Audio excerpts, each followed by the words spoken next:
Hello and welcome সবাইকে বাবুই পাখির ভুড়ি ভোজে আরও একবার। আশা করি তোমরা সবাই খুব ভালো আছো।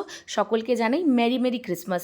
সবাই হয়তো কেউ ঘুরতে গেছো, কেউ হয়তো আমার মতো বাড়িতেই আছো, কিন্তু বাড়িতে থেকে আমি মাকে আজকে বললাম মায়ের হাতের একটা অথেন্টিক ডিশ বানাতে। তো সেই ডিশটা তোমরা বুঝতেই পারছো দেখে হয়তো অনেকেই। আজ মায়ের হাতের শিলেবাটা মশলা দিয়ে আমাদের আমোদি মাছের ঝাল। তো অনেকেই হয়তো মাছটাকে চেনো, অনেকেই হয়তো চেনো না। তো যারা চেনো বা যারা জানো তাদের জন্য, আর যারা জানো না তাদের জন্য এই আজকের এই রেসিপি। আমোদি মাছগুলোকে ভালো করে নুন মাখিয়ে এর আঁশ ছাড়িয়ে গরম জলে কিন্তু মা ধুয়ে একটা ছাঁকনির মধ্যে রেখেছিল, যেটা ওই বাটির মধ্যে ফুটো ফুটো ছাঁকনিগুলো হয় সেইগুলো। আর শিলের মধ্যে নিয়ে নিয়েছিল কালো সর্ষে, হলুদ, নুন আর কাঁচা লঙ্কাই একটু শুকিয়ে গেলে যেরকম হয় সেই লঙ্কা 4 থেকে 5টা নিয়ে নিয়েছিল। তোমরা তোমাদের ঝাল অনুযায়ী এটা কিন্তু নিতে পারো। তো এটা একবার বেটে নিয়েছিল মা। মা বলে যে শিলে না বাটলে নাকি তরকারির বা মশলার টেস্ট ভালো হয় না। তো আমার মা এখনও শিলেই বাটে।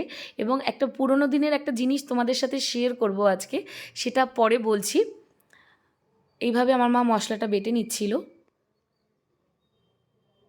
অল্প অল্প জলও দিয়ে নিচ্ছিল সাথে।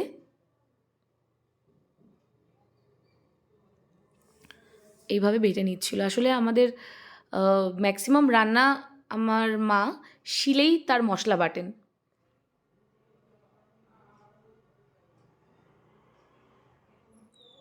এইভাবে কিন্তু বেটে নিচ্ছিল। আচ্ছা, প্রত্যেক দিনের মতো আজকেও একবার মনে করে দিই, যারা ইউটিউব থেকে আমার এই চ্যানেলটা দেখছো তারা অবশ্যই সাবস্ক্রাইব করে দিও, বেল বাটনটা প্রেস করে দিও, যাতে প্রত্যেকটা রান্নার বা প্রত্যেকটা রেসিপি যেন তোমাদের কাছে আগে পৌঁছায়। এরপরে লাইক, কমেন্ট, শেয়ার করতে কিন্তু কখনো ভুলো না। আর তোমরাও কিন্তু অবশ্যই ট্রাই করে আমাকে জানাবে কি কোথা থেকে দেখছো। আর যারা এফবি থেকে দেখছো বা ফেসবুক থেকে দেখছো তারা কিন্তু চ্যানেলটাকে ফলো করে দিও, লাইক, কমেন্ট, শেয়ার করতে কিন্তু ভুলো না। দেখো, এই যে এইটার কথা আমি বলছিলাম, যেটা হচ্ছে খোল। এটা বেসিক্যালি সুপরি পাতার ওই পেছনের যে মোটা অংশটা থাকে সেটা দিয়েই কিন্তু আমার মা এখনও কিন্তু এগুলো বানিয়ে তারপরে শিলের এই মশলাগুলো কাচায়। তো এটা হয়তো প্রত্যেকটা বাড়িরই মা ঠাকুমারা করতেন, আমার মাও করে। তো এটাই শেয়ার ছিল। আরও একটা জিনিস তোমাদের সাথে শেয়ার করব। তো দেখতে থাকো, এরকমভাবেই আমার মা পুরো মশলাটা বেটে নিল। আচ্ছা, এই রান্নায় কিন্তু তোমরা কোনো বাটির ইউজ দেখবে না, দেখতে থাকো। আচ্ছা, এবার একটা পেঁয়াজ গ্রেট করে নিচ্ছে গ্রেটারের সাহায্যে। তো পেঁয়াজের পেছনটা কিন্তু একটু রেখে দিয়েছে, ওটা কিন্তু আমরা যেমন কেটে ফেলি কাটেনি, ওটা ধরার জন্য কিন্তু খুব সুবিধা হয়। তো এইভাবে গ্রেট করে নিচ্ছিল একটা মিডিয়াম সাইজের পেঁয়াজ, এইভাবে গ্রেট করে নিচ্ছিল। ভীষণ টেস্টি একটা রেসিপি হয়, তোমরাও কিন্তু অবশ্যই অবশ্যই করে ট্রাই করো। সাদা তেলেই আজকে রান্নাটা হবে। কড়াইটা বাড়িয়ে দিয়ে মশলাটা বাটা চলছিল আর আমি ভিডিও করছিলাম, এর জন্য কড়াইটা বেশি গরম হয়ে চারিপাশটা লাল হয়ে গেছে। কালো জিরে ফোড়ন দিয়ে নেওয়া হয়েছে। এরপরে দেখো, কোনো বাটিতে আমার মা কিন্তু এই মশলা রাখে না, একদম খুন্তির মধ্যে করে ডিরেক্ট তেলেই ভাজবে। তার কারণ বাটি নিলে আবার ময়লা হবে, সেটাকে আবার ধুতে হবে। তো আমার মা এটা একদমই প্রেফার করে না। তো মশলাটা দেওয়ার পর স্বাদ মতো, পরিমাণ মতো নুন দিয়ে নিলাম, হলুদ গুঁড়ো, মানে আমি দিলাম না, মানে মা দিল। এরপরে ঝাল লাল লঙ্কার গুঁড়ো, এটা কিন্তু কালারের জন্য নয়, এটা কিন্তু ঝালের জন্যই দিয়ে নিয়েছে। এরপর ভালো করে নাড়াচাড়া করেছে। নাড়াচাড়া করার পর মাছগুলো কিন্তু দিয়ে দিয়েছে। আমোদি মাছগুলো দেখতেও দেখো কি সুন্দর লালচে লালচে, বেশ ভালোই লাগে দেখতে। কিন্তু ভীষণ কাটা, যারা কাটাওয়ালা মাছ পছন্দ করো না তাদের জন্য খাওয়াটা একটু ডিফিকাল্ট, বাট তবুও টেস্ট করো কীরকম লাগে। এইভাবে পুরো মাছটাকেই মশলার সাথে মাখিয়ে দেওয়া হয়েছিল।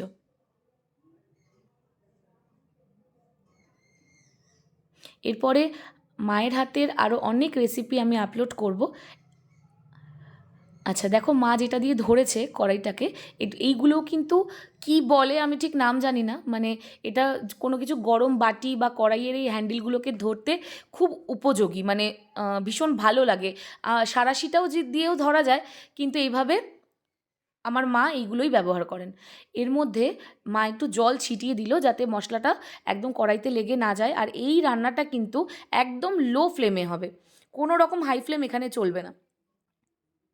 দেখো এইভাবে কিন্তু, আর ঢাকনা দেয়নি মা আজকের রান্নাটায়, আছে কিন্তু এমনিভাবেই ঢাকনা খোলা অবস্থায় লো ফ্লেমে কিন্তু আজকের রান্নাটা হয়েছে।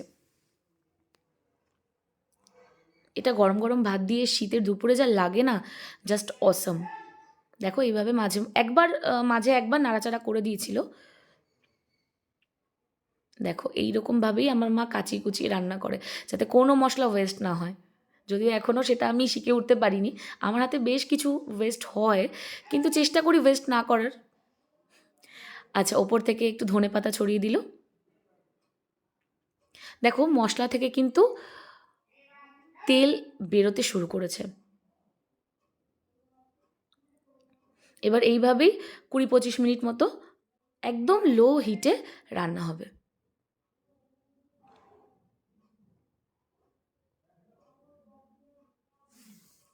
কি সুন্দর দেখতে লাগছে বলো।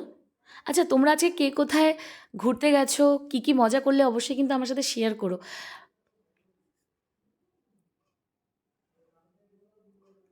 দেখো এই হচ্ছে 20-25 মিনিট পরে এরকম একটা অবস্থা হয়েছে। তো তেলগুলো পুরো ছেড়ে গেছে, এখন এটাকে নামানোর পালা। দেখো মা ওই হাতলটাকে ওই যেটা বানায় কাপড় দিয়ে, আচ্ছা এটা বলে রাখি, এটা কিন্তু পুরনো কাপড় চোপড় দিয়ে আমার মা বানায়। পুরনো কাপড় চোপড় যেগুলো আমরা কটনের পরি না, সেগুলো খুব ভালো করে ধুয়ে তারপরেই কিন্তু এগুলোকে নিজে সেলাই করে। এবার আমার মা এটাকে নামিয়ে নিল।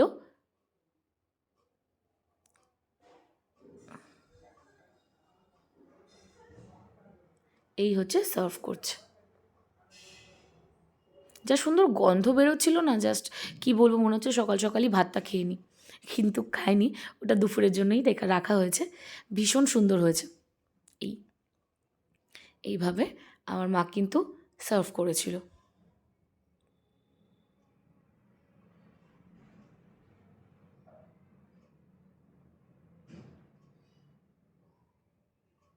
আবার দেখো সেই খোল দিয়ে আমার মা কোনো মশলাই বাইরে যেতে দেবে না, সব মশলাই একদম রান্নার মধ্যেই রাখবে। তো তোমাদের মারাও কি এরকম করে জানিও, এটাও জানিও।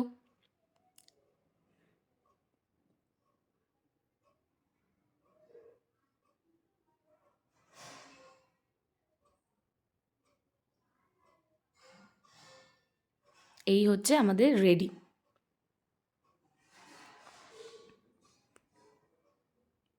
এটা হচ্ছে আমুদি মাছের ঝাল, শিলে বাটা মশলা দিয়ে মায়ের হাতের আমুদি মাছের ঝাল, জাস্ট অসাম। আচ্ছা এরপরেও মা বললো দাঁড়া আমি একটু গার্নিশিং করে দিই, না হলে দেখতে কেমন লাগবে। তারপর একটু লঙ্কা মাঝখান থেকে কেটে নিয়ে গার্নিশিংয়ের জন্য এনেছিল, সেটা দিয়েই সাজানো হয়েছে। তো আজকের মায়ের হাতের শিলে বাটা মশলা দিয়ে পমপ্লেটের ঝাল রেডি।